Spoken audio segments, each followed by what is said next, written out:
Do you work a lot with adjustment layers and usually keep the panel open? Then the Tiny Tools Adjustment Layer plugin offers you a cleaner, more efficient alternative.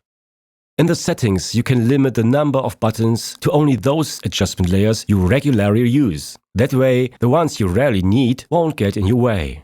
Don't worry, even if you need an adjustment layer you don't use often, you can quickly reassign any button via the right-click menu. You could even create a flexible button for occasional adjustments that you change regularly.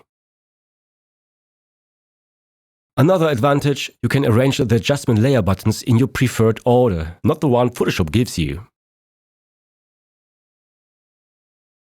In the plugin settings, you can also define whether new adjustment layers should 1. Automatically be clipped to the layer below, and 2. Have their mask inverted by default. The second option is super handy when doing target corrections, like brightening just the face by pulling up a curve and painting the effect in only where needed.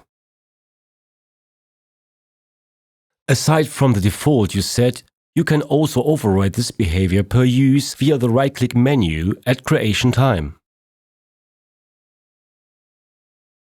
Download the free trial now and enjoy more control over the adjustment layers, all in a cleaner, more streamlined interface.